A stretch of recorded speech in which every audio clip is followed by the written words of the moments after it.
ಅರೆ ಕಡಿಮೆ ಹಾಕು ಆದ್ರೆ ಅಸ್ಲಿ ಹಾಕು. MDH ಕಾಶ್ಮೀರಿ ಕೆಂಪು ಮೆಣಸಿನ ಪೌಡರ್. ಇನ್ನು ಕೋಗಿಲು ನಿರಾಶ್ರಿತರು ನಮಗೆ ಇವತ್ತು ಸಿಗತ್ತೆ ನಾಳೆ ಮನೆ ಸಿಗತ್ತೆ ಅಂತ ಹೇಳಿ ಆಸೆಯಲ್ಲೇ ಕೂತಿದ್ರು. ಇವತ್ತೂ ಕೂಡ ಅವರಿಗೆ ಮನೆ ಹಂಚಿಕೆ ಆಗೋದಿಲ್ಲ ಅನ್ನುವಂಥದ್ದನ್ನ ಕಂದಾಯ ಇಲಾಖೆ ಸಚಿವ ಕೃಷ್ಣ ಬೈರೇಗೌಡ ಸ್ಪಷ್ಟವಾಗಿ ಹೇಳಿದ್ದಾರೆ. ಯಾಕೆ ಅಂತ ಹೇಳಿದ್ರೆ ಇನ್ನೂ ಕೆಲವು ದಿನ ಹಿಡಿಯುತ್ತೆ, ಎಲ್ಲಾ ಅರ್ಹತಾ ಮಾನದಂಡಗಳ ಪರಿಶೀಲನೆ ಆಗಬೇಕು, ಅದಾದ ಮೇಲೇನೆ ಅವರಿಗೆ ಮನೆಗಳನ್ನ ಕೊಡ್ಲಾಗತ್ತೆ ಅನ್ನುವಂಥದ್ದನ್ನ ಸ್ಪಷ್ಟಪಡಿಸಿದ್ದಾರೆ. ಒಂದು ಹಂತದ ದಾಖಲೆಗಳ ಪರಿಶೀಲನೆ ಈಗಾಗಲೇ ಮುಗಿದಿದೆ. ಇದಾದ ಮೇಲೆ ಈಗ ಪೊಲೀಸ್ ಮತ್ತೆ ಕಂದಾಯ ಅಧಿಕಾರಿಗಳೆಲ್ಲರೂ ಕೂಡ ಪರಿಶೀಲನೆಯನ್ನ ಮಾಡಬೇಕಾಗತ್ತೆ. ಅದಕ್ಕೆ ಅಂತ ನಾವು ಕಳಿಸಿದೀವಿ, ನಿಯಮಗಳಿಗೆ ತಕ್ಕಂತೆ ಮನೆಗಳ ಹಂಚಿಕೆ ಆಗತ್ತೆ ಅಂತ ಹೇಳ್ತಾರೆ. ಇವತ್ತೇನು ಇಲ್ಲ ಹೇಳಿದೇನಲ್ಲ, ಒಂದು ಹಂತದ ಪರಿಶೀಲನೆ ಆಗಿದೆ, ದಯವಿಟ್ಟು ಗೊಂದಲ ಮಾಡ್ಕೋಬೇಡಿ. ಆದರೆ ಅದನ್ನ ನಾವು ಪೊಲೀಸ್ ವೆರಿಫಿಕೇಶನ್, ರೆವಿನ್ಯೂ ಡಿಪಾರ್ಟ್ಮೆಂಟ್ ವೆರಿಫಿಕೇಶನ್ಗೂ ಕೂಡ ಕಳಿಸ್ಕೊಟ್ಟಿದ್ದೇವೆ. ಅದು ನಾನು ವಸತಿ ಸಚಿವರ ಹತ್ರನೂ ಕೂಡ ಮಾತಾಡಿದ್ದೇನೆ. ಅವರು ಹೇಳಿದ್ದಾರೆ ಸ್ಪಷ್ಟವಾಗಿ, ಎಲ್ಲ ಅರ್ಹತೆಗಳ ಮಾನದಂಡಗಳ ಪರಿಶೀಲನೆ ಕಂಪ್ಲೀಟ್ ಆಗಬೇಕು, ಎಲ್ಲ ರೂಲ್ಸ್ ಪ್ರಕಾರ ಅವರು ಅರ್ಹರಾಗಬೇಕು, ಯಾವುದೇ ರೂಲ್ಸನ್ನು ಬೈಪಾಸ್ ಮಾಡಿ ನಾವು ಏನೋ ತಕ್ಷಣಕ್ಕೆ ಮಾಡುವಂಥದ್ದು ಆಗಬಾರ್ದು. ಒಂದು ಚೂರು ಕೂಡ ನಾವು ನಿಯಮಾವಳಿಯಿಂದ ಪಕ್ಕಕ್ಕೆ ಸರಿಯೋದು ಬೇಡ ಅನ್ನುವಂಥದ್ದು ವಸತಿ ಸಚಿವರು, ನಂದು ಇಬ್ಬರದು ಕೂಡ ಒಂದೇ ತೀರ್ಮಾನ. ಪರಿಶೀಲನೆ ಮುಗಿಯುತ್ತೆ ಅಂತ ಭಾವಿಸಿದ್ವಿ, ಆದರೆ ಇನ್ನೂ ಪರಿಶೀಲನೆ ನಡೆದಿದೆ. ನಾವು ಯಾರ ಮೇಲೂ ಪ್ರೆಷರ್ ಹಾಕಿ ಬೇಗ ಮಾಡಿಸುವ ಉದ್ದೇಶ ಇಲ್ಲ. ಹಾಗಾಗಿ ಅವರು ಪರಿಶೀಲನೆ ಮುಗಿಸಿ ಲಿಸ್ಟ್ ಸಬ್ಮಿಟ್ ಆದಮೇಲೆ ಮುಂದಿನ. ವಿರೋಧದ ಮಧ್ಯೆ ಕೋಗಿಲು ಅಕ್ರಮ ನಿವಾಸಿಗಳಿಗೆ ಮನೆ ಹಂಚಿಕೆ ಮಾಡುವುದಕ್ಕೆ ಸರ್ಕಾರ ನಿರ್ಧಾರ ಮಾಡಿದೆ. ಮೊದಲ ಹಂತದಲ್ಲಿ 26 ಮನೆಗಳನ್ನು ಹಂಚಿಕೆ ಮಾಡುವುದಕ್ಕೆ ಪಟ್ಟಿ ಕೂಡ ರೆಡಿ ಮಾಡಿದೆ. 26 ಕುಟುಂಬಗಳ ದಾಖಲೆ ಪಕ್ಕಾ ಆಗಿದೆ. ಆದರೆ ಇನ್ನುಳಿದವರ ಕತೆ ಏನು? ಈಗಾಗಲೇ 250 ಕುಟುಂಬಗಳು ಅರ್ಜಿ ಸಲ್ಲಿಕೆ ಮಾಡಿದೆ. ಅಲ್ಲದೆ ಬಾಂಗ್ಲಾದವರಿಗೆ ಮನೆ ನೀಡಲಾಗ್ತಿದೆ ಅಂತ ಬಿಜೆಪಿ ಆರೋಪ ಮಾಡ್ತಾ ಇದೆ.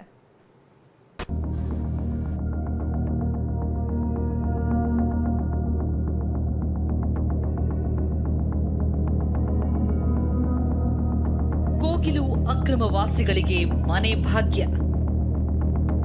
ಮೊದಲ ಹಂತದಲ್ಲಿ 26 ಮನೆ ಹಂಚಿಕೆಗೆ ಸಿದ್ಧತೆ. ಕೋಗಿಲು ಅಕ್ರಮ ವಾಸಿಗಳಿಗೆ ಮನೆ ಭಾಗ್ಯ ಸಿಗುವ ಕಾಲ ಸನ್ನಿಹಿತವಾಗ್ತಾ ಇದೆ. ಬಿಜೆಪಿ ನಾಯಕರ ವಿರೋಧದ ನಡುವೆಯೂ ಸರ್ಕಾರ ಅಕ್ರಮ ವಾಸಿಗಳಿಗೆ ಮನೆ ಹಂಚಲು ನಿರ್ಧರಿಸಿದೆ. 26 ಮನೆಗಳ ಹಂಚಿಕೆಯಾಗುವ ಸಾಧ್ಯತೆಯೂ ಇದೆ. ಈ ಬಗ್ಗೆ ಸುಳಿವು ನೀಡಿರುವ ವಸತಿ ಸಚಿವ ಜಮೀರ್ ಅಹಮದ್ 26 ಮನೆಗಳನ್ನ ಕೊಡಬಹುದು, ಉಳಿದ ಅರ್ಜಿಗಳ ಪರಿಶೀಲನೆ ಆಗ್ತಾ ಇದೆ ಎಂದಿದ್ದಾರೆ. ಹಾಗೇನೆ ಅರ್ಜಿ ಹಾಕಿದ ಎಲ್ರಿಗೂ ಕೊಡಲ್ಲ, ಹೊರಗಿನವರಿಗಂತೂ ಮನೆ ಕೊಡೋದಿಲ್ಲ ಅಂತ ಸ್ಪಷ್ಟವಾಗಿ ಹೇಳಿದ್ದಾರೆ. ಇಲ್ಲ, ಈಗ ಡಾಕ್ಯುಮೆಂಟ್ಸ್ ಏನೋ ವೆರಿಫಿಕೇಶನ್ ಆಗಿದೆ ಅಂತೆ. ನಿನ್ನೆ ಕೃಷ್ಣ ಬೈರೇಗೌಡರು ಫೋನ್ ಮಾಡಿದ್ರು, ಈ ಥರ ಡಾಕ್ಯುಮೆಂಟ್ ವೆರಿಫಿಕೇಶನ್ 26 ಜನಗೇನೋ ಆಗಿದೆ ಅಂತ. ಇನ್ನು 26 ಜನಕ್ಕೆ ಇವತ್ತೇನೋ ಮನೆ ಕೊಡ್ಬೋದು. 26 ಜನಕ್ಕೆ ಏನಕ್ಕಂದ್ರೆ ಡಾಕ್ಯುಮೆಂಟ್ ವೆರಿಫಿಕೇಶನ್ ಆಗಿ ಈಗ ಎಲ್ಲರದು ಡಾಕ್ಯುಮೆಂಟ್ ವೆರಿಫಿಕೇಶನ್ ನಡೀತಾ ಇದೆ. ಎಲ್ಲರಿಗೂ ಗೊತ್ತಿರೋದೇ ವಿಚಾರ. ಟೋಟಲ್ 261 ಮನೆಯಲ್ಲಿ 161 ಮನೆಗಳು ಡೆಮಾಲಿಷ್ ಆಗಿದೆ. ಅಪ್ಲಿಕೇಶನ್ಗಳು ಜಾಸ್ತಿ ಬಂದಿದೆ. ಅಪ್ಲಿಕೇಶನ್ ಹಾಕೋರಿಗೆಲ್ಲ ಮನೆ ಕೊಡೋಕ್ಕಾಗಲ್ಲ. ಯಾರು ಡೆಮಾಲಿಷ್ ಮಾಡಿದ್ದಾರೆ ಅವ್ರಿಗೆ ಕನ್ಸಿಡರ್ ಮಾಡಬೇಕಂತ ತೀರ್ಮಾನ ಮಾಡಿದ್ದಾರೆ ಮನೆ ಮುಖ್ಯಮಂತ್ರಿಗಳು. ಅವ್ರು ಡಾಕ್ಯುಮೆಂಟ್ ವೆರಿಫಿಕೇಶನ್ ಮಾಡ್ತಾರೆ. ಅವ್ರು ಲೋಕಲ್ ಆಗಿರಬೇಕು, ನಮ್ಮ ಕರ್ನಾಟಕದವ್ರು ಇರಬೇಕು. ಆಚೆಯವ್ರಿದ್ರೆ ಯಾವ ಕಣ್ಣಕ್ಕೆ ಕೊಡಲ್ಲ, ಆಚೆಯವ್ರಿಗೆ ಯಾವ ಕಣ್ಣಕ್ಕೆ ಕೊಡಲ್ಲ. ನಾವು ಲೋಕಲ್ ಆಗಿರೋಗೂ ಕರ್ನಾಟಕದವ್ರು ಇರಬೇಕು. ಈಗ 1 ಲ್ಯಾಕ್ ಹೌಸಿಂಗ್ ಸ್ಕೀಮ್ಗೆ ನಾವು ಮನೆ ಕೊಡಬೇಕಾದ್ರೆ ಅವ್ರು 5 ವರ್ಷ ಇಲ್ಲಿ ವಾಸ ಮಾಡಿರಬೇಕು, ಬೆಂಗಳೂರು ಸಿಟಿಯವರು. ಅಂಥವ್ರನ್ನೇ ನಾವು ಕೊಡೋಕ್ಕಾಗೋದು. ಹಾಗಾದ್ರೆ 26 ಮನೆಗಳನ್ನ ಕೊಡಲು ಸರ್ಕಾರ ಪಾಲನೆ ಮಾಡಿರುವ ಮಾನದಂಡ ಏನು ಅಂತ ನೋಡೋದಾದ್ರೆ, ಕರ್ನಾಟಕದ ಬೇರೆ ಭಾಗದಿಂದ ಬಂದು ಬೆಂಗಳೂರಿನಲ್ಲಿ ನೆಲೆಸಿದ್ದವರ ಪಟ್ಟಿ ರೆಡಿಯಾಗಿದೆ. ಕೋಗಿಲು ಲೇಔಟ್ನಲ್ಲಿ 5 ವರ್ಷ ವಾಸವಿದ್ದವರಿಗೆ ಮನೆ ಹಂಚಲಾಗ್ತಾ ಇದೆ. ಹಾಗೆಯೇ ಮಾತೃಭಾಷೆ ಬೇರೆಯಾಗಿದ್ರೂ ಕರ್ನಾಟಕದವರಾಗಿರಬೇಕು ಎಂಬ ಮಾನದಂಡ ಅನುಸರಿಸಲಾಗಿದೆ. ಒಂದೇ ಕುಟುಂಬ ಒಂದಕ್ಕಿಂತ ಹೆಚ್ಚಿನ ಅರ್ಜಿ ಹಾಕಿದರೆ ರೇಷನ್ ಕಾರ್ಡ್ ಪರಿಗಣಿಸಲಾಗಿದೆ. ಹಾಗೆಯೇ ವೋಟರ್ ಐಡಿ, ಮಕ್ಕಳ ಶಾಲಾ ದಾಖಲಾತಿ ಪತ್ರವನ್ನು ದಾಖಲೆಗಳಿಗೆ ಆದ್ಯತೆ ಕೊಟ್ಟು ಪರಿಶೀಲನೆ ನಡೆಸಲಾಗಿದೆ. ಹೀಗಾಗಿ ವಸತಿ ಸಚಿವ ಜಮೀರ್ ಅಹಮದ್ ಹೊರಗಿನವರಿಗೆ ಮನೆ ಕೊಡಲ್ಲ ಅಂತ ಸ್ಪಷ್ಟವಾಗಿ ಹೇಳಿದ್ದಾರೆ. ಆದರೆ ಬಿಜೆಪಿ ನಾಯಕರು ಮಾತ್ರ ಬಾಂಗ್ಲಾದವರಿಗೆ ಮನೆ ಕೊಡ್ತಿದ್ದಾರೆ ಅಂತ ಆರೋಪಿಸಿದ್ದಾರೆ. ಕೋಗಿಲು ನಿರಾಶ್ರಿತರ ಲಿಸ್ಟ್ ರಿಲೀಸ್ ಮಾಡಿದ ಸರ್ಕಾರ ಬಾಂಗ್ಲಾದವರಿದ್ದಾರೆ ಎಂಬ ಬಿಜೆಪಿ ಆರೋಪಕ್ಕೆ ತಿರುಗೇಟು. ಕೋಗಿಲು ಲೇಔಟ್ನಲ್ಲಿ ಸರ್ವೆ ನಡೆಸಿ ದಾಖಲೆಗಳನ್ನ ಪರಿಶೀಲನೆ ಮಾಡಿರುವ ಅಧಿಕಾರಿಗಳು ಅರ್ಹರ ಪಟ್ಟಿ ಸಿದ್ಧಪಡಿಸಿದ್ದಾರೆ. ಯಾವ್ಯಾವ ಭಾಷೆಯವರು ಎಷ್ಟೆಷ್ಟು ಕುಟುಂಬ ಇದೆ ಅಂತ ಲಿಸ್ಟ್ ತಯಾರಿಸಿದ್ದು ಆ ಪಟ್ಟಿಯನ್ನು ಸರ್ಕಾರ ರಿಲೀಸ್ ಮಾಡಿದೆ. ಸರ್ಕಾರ ರಿಲೀಸ್ ಮಾಡಿರುವ ನಿರಾಶ್ರಿತರ ಪಟ್ಟಿ ಟಿವಿ9ಗೆ ಎಕ್ಸ್ಕ್ಲೂಸಿವ್ ಆಗಿ ಲಭ್ಯವಾಗಿದೆ. ಒಟ್ಟು 239 ಕೋಗಿಲು ನಿರಾಶ್ರಿತರ ಪಟ್ಟಿ ಬಿಡುಗಡೆ ಮಾಡಿದ ಸರ್ಕಾರ ಅದರಲ್ಲಿ 108 ಕನ್ನಡಿಗರ ಕುಟುಂಬವಿದೆ ಅಂತ ದಾಖಲೆ ಬಿಡುಗಡೆ ಮಾಡಿದೆ. ಹಾಗೆಯೇ 103 ಉರ್ದು ಭಾಷಿಕರು, 13 ತಮಿಳು ಕುಟುಂಬ, 11 ಹಿಂದಿ ಮಾತನಾಡುವವರು, 3 ಮರಾಠಿ ಕುಟುಂಬ, 3 ತೆಲುಗು ಕುಟುಂಬದವರಿದ್ದಾರೆ ಅಂತ ಪಟ್ಟಿ ರಿಲೀಸ್ ಮಾಡಿದೆ. ಈ ಮೂಲಕ ಬಾಂಗ್ಲಾದವರಿದ್ದಾರೆ ಎಂದಿದ್ದ ಬಿಜೆಪಿಗೆ ಕೌಂಟರ್ ಕೊಡ್ತಾ ಇದೆ. ಸರ್ಕಾರವೇನೋ ಪಟ್ಟಿ ರೆಡಿ ಮಾಡಿದೆ, 26 ಮನೆಗಳನ್ನ ಹಂಚಿಕೆ ಮಾಡೋದಕ್ಕೂ ಸಿದ್ಧತೆ ಮಾಡಿಕೊಂಡಿದೆ. ಆದ್ರೆ ಕೋಗಿಲು ನಿವಾಸಿಗಳು ಮಾತ್ರ ಇಲ್ಲಿರೋ ಯಾರಿಗೂ ಫೋನ್ ಮಾಡಿಲ್ಲ, ಬೇರೆ ಯಾರಿಗೋ ಕೊಡ್ತಿದ್ದಾರೆ ಅಂತ ಆರೋಪಿಸಿದ್ದಾರೆ. 5-6 ಜನಕ್ಕೆ ಕರೆ ಬಂದಿದೆ ಅಂತ ಕೆಲವರು ಹೇಳ್ತಿದ್ದಾರೆ.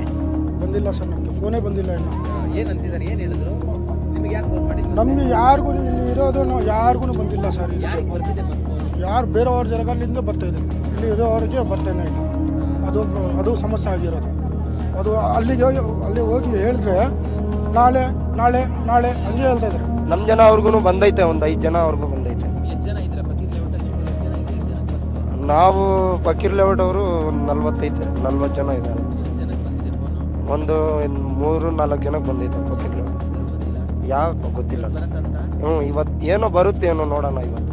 ಮತ್ತೊಂದು ಕಡೆ ಕೋಗಿಲು ಲೇಔಟ್ನ 20ಕ್ಕೂ ಹೆಚ್ಚು ನಿವಾಸಿಗಳನ್ನ ಪೊಲೀಸರು ವಿಚಾರಣೆ ಮಾಡಿದ್ದಾರೆ. ಯಾವಾಗ ಬಂದಿದ್ರಿ, ಯಾರಿಗೆಷ್ಟು ದುಡ್ಡು ಕೊಟ್ಟಿದ್ರಿ, ಕರೆಂಟ್ ಹೇಗೆ ಬಂತು ಅಂತ ವಿಚಾರಣೆ ನಡೆಸಿ ಮಾಹಿತಿ ಸಂಗ್ರಹಿಸಿದ್ದಾರೆ. ನನ್ನನ್ನು ಕೇಳಿದ ವಿಚಾರ, ನೀವು ಎಷ್ಟು ವರ್ಷ ಬಂದಿದ್ದು ಅಂತ ಹೇಳಿದಕ್ಕೆ ನಾನು ಇಲ್ಲೇ ಬಂಡಿಯಲ್ಲಿ ಕೆಲಸ ಮಾಡ್ಕೊಂಡಿದ್ದೆ, ನಾನು ಇಲ್ಲೇ ಕಟ್ಕೊಂಡಿದ್ದೆ ನಿಜ ಸಮಯ ಅಂತ ಹೇಳಿದೆ. ಆಮೇಲೆ ದುಡ್ಡು ಯಾರಿಗಾರು ಕೊಟ್ಟಿದ್ರ ಅಂದ್ರು. ಜಾಗಕ್ಕೆ ದುಡ್ಡು ಯಾರಿಗೂ ಕೊಟ್ಟಿಲ್ಲ. ನಾನು ಜಾಗಕ್ಕೆ ಯಾರಿಗೂ ದುಡ್ಡು ಕೊಟ್ಟಿಲ್ಲ. ಆದರೆ ಶೀಟ್ ಕೊಟ್ಟಿದ್ದೆ. ನಾನು ಮನೆ ಹಾಕ್ಬೇಕಾದ್ರೆ ಶೀಟ್ ತಗೋಬೇಕಾಗಿತ್ತು. ನನಗೆ ಸೆಕೆಂಡ್ ಹ್ಯಾಂಡ್ ಶೀಟ್ ನನ್ನ ಹೊಸ ತಗೊಳಕ್ಕೆ ಆಗಲ್ಲ ಅಂತೇಳಿ ಸೆಕೆಂಡ್ ಹ್ಯಾಂಡ್ ಶೀಟ್ ತಗೊಳ್ಳೋದಕ್ಕೆ ವಿಜಯ್ ಅವ್ರಿಗೆ ಸ್ವಲ್ಪ ಕೊಟ್ಟಿದ್ದೆ ಅಂತ ನಾನು ಹೇಳಿದೆ. ಸದ್ಯ ಸೈಟ್ ಅತಿಕ್ರಮ ಮಾಡಿದ 4 ವಿರುದ್ಧ ಎಫ್ಐಆರ್ ದಾಖಲಾಗಿದ್ದು, ಇಬ್ಬರನ್ನ ಬಂಧಿಸಿ ವಿಚಾರಣೆ ನಡೆಸಲಾಗ್ತಾ ಇದೆ. Bureau report, TV nine. MDH ನ ಕಿಚನ್ ಅಲ್ಲಿದ್ರೆ ನಾವು ಎಲ್ಲವನ್ನು ಮಾಡಬಹುದು. ಬೆಂಗನ್ ಕ ಬರ್ತಾ, ಆಲೂ ಗೋಬಿ, ಭಿಂಡಿ ಮಸಾಲಾ, ಇನ್ನೂ ಬಹಳಷ್ಟು.